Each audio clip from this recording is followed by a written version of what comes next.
Bernard d'Alembert, qui vient presque tous les soirs. Je le reçois 2 fois par semaine, mais je le retrouve souvent à souper. J'ai des amis, je ne peux plus me passer d'eux plus de 3 jours. C'est l'histoire de Madame du Deffand qui avait un salon au XVIIIe siècle, qui était une amie de Voltaire. Tout ça est totalement exact et qui a reçu dans son salon tous les grands philosophes de l'époque. C'était un salon très très connu. Bon, elle a eu une petite nièce qu'elle a été chercher dans sa province et elle l'a amenée dans son salon. Elles avaient à peu près 35 ans de différence. Et puis voilà, c'est l'histoire de cette amitié et de ce désamour entre la tante et la nièce. Et au milieu, il y a le président Hénault.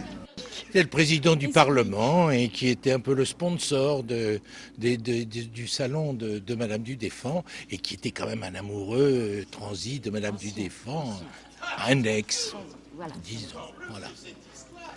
C'est absolument exact. Hein. Les lettres de Voltaire, les lettres de Madame du Deffand sont des lettres qu'ils ont vraiment écrites. Quoi. Tout ce qui est dit dans la pièce est vrai.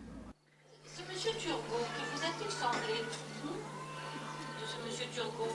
Il m'a paru honnête et fort préoccupé du bien public.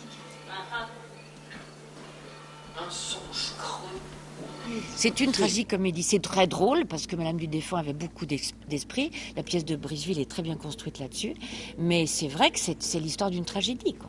C'est un duel entre une vieille et une jeune et en plus une jalousie de la part de la tante par rapport à sa nièce.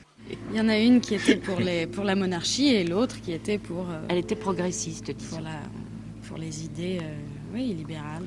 Et la c'est une jeune, sociale. alors évidemment, elle a les idées de l'époque. Les Beatles, ça aurait été une beatnik, et au 18e, évidemment. Elle est punk, mais quoi. c'est toujours la même chose, quoi. Les modernes et les anciens s'entendent pas tout à fait. Le projet de l'encyclopédie va toujours pas réussir. C'est utopique. Utopique, la volonté d'éclairer l'homme et de dissiper ses ténèbres. Oui, parce que de nature, nous y sommes voués. Je ne sais qu'une chose avec certitude, c'est que je ne suis pas heureuse et que je vais mourir. C'est toujours pareil avec l'extérieur, quoi. Si les spectateurs sont confortables, c'est-à-dire qu'il n'y a pas trop de vent, qu'il n'y a pas trop de pluie, alors ils sont bons et nous on est bons aussi. S'ils sont pas bons, on ne peut pas compter sur eux, on sera moins bons. Donc... Mais en même temps, c'est un joli cadre, là, le Plessis-Massé. La pierre amène autre chose.